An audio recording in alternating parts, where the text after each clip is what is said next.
So as you can see, we're going to make a nice roast ham dinner for Sunday night dinner. And as you can see, if you guys watch my previous grocery haul video, I just got this ham. It was $13.97 for this thing. So we're going to make that tonight with some potatoes and some corn. Just have a nice hearty, warm meal on a cold winter's night. So, well, I'll just grab the scissors so that I can cut open the ham. As you see, I'll just kind of get her open. There we go. All right. And I always let the juices that are in the packaging into the pan too. Just, yeah. I like to make gravy out of it, so I will show you a trick that I use to keep the salt content down. So there's that. Actually, I've been seeing this trick pop up a lot more recently on YouTube and Facebook and all them things too. So, all right, so there's the ham. Now you can make yourself a glaze or all that sort of stuff, but in this family, we don't really like very much sweet when it comes to like glazes. Not very big on maple syrups all that much outside of pancakes and everything. So we just kind of spice the way we want. So I got some, there you go, you can see paprika. It's kind of, dog hair. When you have a dog in the house, you got to make sure, right? All right. So just kind of sprinkle on a little bit of paprika. Yeah. Try to get it out of the container. There we go. All right. Okay. Sprinkle and bang sometimes works. There we go. Sometimes you gotta love your spices. They get all stuck in the containers and then you don't want to come out, and it's just a pain in the butt trying to get them out. I don't know if anybody else has that issue, but sometimes I do. Alright, so there's that. So that's paprika. Next we have the onion powder. I only put a little bit of this because I don't want it too overpowering. So just kind of, whoops. Light little dusting. Snowfall. There we go. Just nice little snowfall on the ham. Alright. So next. Alright. So I also have, I always add a little bit of, oops, I don't know if you can see that. There we are. Curry. Gives a nice little flavor to it and has some really good holistic properties to it. So check that out sometime. Just a little bit, again, for just a little bit of the flavor. And then I do have, hang on, I'm missing a spoon here. I do have like, not really glaze, so to speak. It's kind of like a mixture I do. And it comes out really nicely. So what you do is you need 1 and 2 tablespoons of brown sugar. So there's that. And then you need also, oh, where'd it go? I am missing my soy sauce. Haha. So you will also see I have the soy sauce. Now, it's been a while since I've done this recipe. I haven't really had ham all that much in the last little while. But just a little there, and a little there. Just a little bit of soy sauce for the flavor. So, and that's there. And then you go over and get some water. Okay, so you try not to, don't take the stuff off the ham. You just kind of add the water into the base of the pan.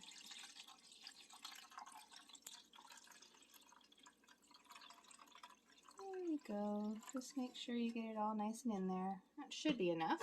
And just, of course, make sure you stir around just to make sure that brown sugar gets dissolved and the spices kind of blend in there. And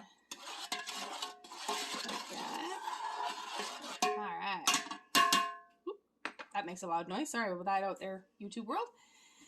And then, just so that we don't have an overpowering salt flavor, because hams can be salty, the trick is to take a potato, See a little small one here?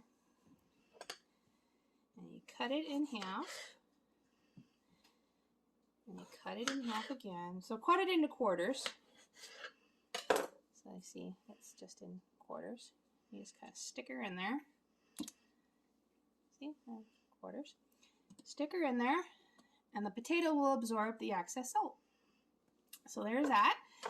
And now it's time to get that into the oven, and then we will peel the potatoes for the actual dinner. I don't cook the potatoes obviously in with the ham for salt reasons. I will boil them on the counter, but we'll get to the potatoes here in just a second. Okay, so now it's time to peel our potatoes.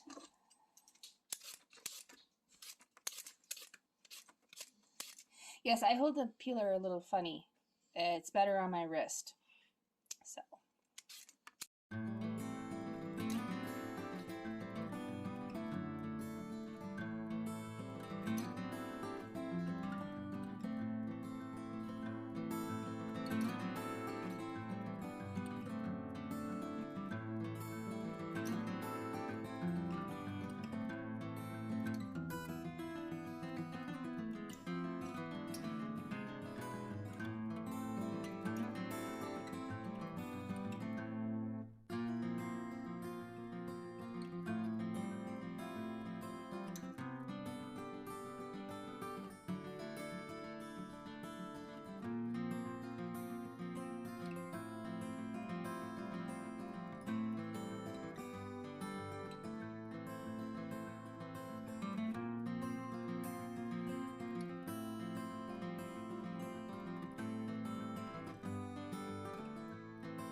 See, there we go, all done. So there's that. We now clean up the mess. Fold her over. Stick her down here in the garbage. There we go. And then as you can see, got a whole pot full. Now it's time to cut them.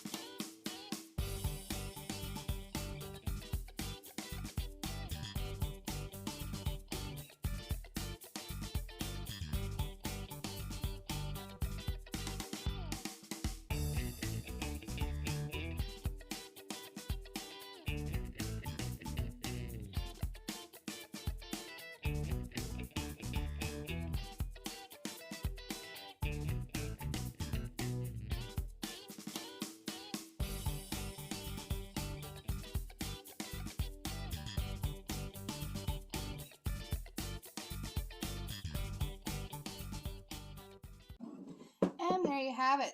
So the potatoes are now ready. I'm going to rinse them in cold water once, drain them, and then let them sit in the cold water until it's time to cook them to match up with the roast ham.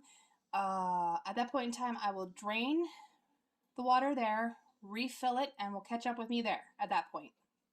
Now it's for time to get the corn ready. So I have my can of corn, and here's my pot, and of course the can opener and the spoon. So let us get this open. Now I don't drain the corn when I do this because I cook it in its own, the water it's been sitting in. So there's that. And with that, open it up. Look, yummy, num num num. All right, so here goes pot, meat corn. Oops, that's why I bring the spoon. So you can get it all out. There we go. And there you have it. So as you can see, the corn is now over there, getting ready to go. I have drained the potatoes and replaced it now with warm water. Hang on a second, I get in the reflection of the camera. So there's that. So it's all ready to go. So we turn it on to high heat. boil it. And then add a little bit of salt to the water. There we go. And then in this house, we love our potatoes, thanks in part to Daddy, with a little bit of dill in there. So we sprinkle some of that in there. Oh, it doesn't want to come out today. What is with my spices today? You all have noticed, huh? Doesn't want to work. Alright, so there you go. You see that? We got the salt and we got the dill in there. And now it's on to heat up so that it comes to a boil. And then you boil them for, 20 minutes. So, see you on that side. Alright, and there we go. Some shots of the corn is, woo, steamy. Here's the corn. It's practically done. And here we are. All that steam. Alright, there we go. So there's the potatoes boiling, so y'all can see that I do have them cooking. Okay, so there's the ham all done. As you see, the potatoes are there. They probably soaked up a nice bit of salt. So now I gotta get that on the plate. And as you see, corn's ready. Just have to drain it. I've already drained the mashed potato or the potatoes, but now I just have to mash them. So give me a second, and we'll get to that. So I have my handy dandy potato masher ready and ready to go. And then some people put butter in, or I put margarine in mine. Some people like to put milk in with it and everything like that. So, all depends on your preferences, really. Alright, so there goes that. Now it's time to mash them. I also hear that sometimes people put things like cheese in them, or they don't hand mash like I am. They use a hand blender, but I guess it all depends on everybody's preference. I personally find this is a very good workout, actually. And unlike some people who like their potatoes like a potato smoothie or really, really smooth, I don't mind the lumps. Neither does my family, so.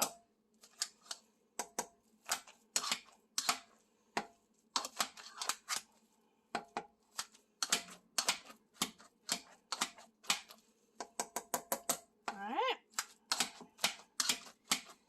That looks pretty good. So there we are. Potatoes all set and done. Okay, so as you can see, it's time to cut into the ham. So stab her with a fork and start slicing.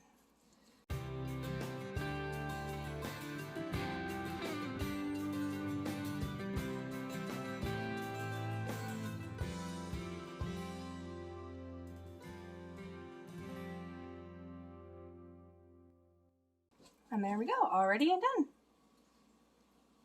And here's the gravy. It came out nice and thick, if you notice, like really good gravy. Tastes really good too.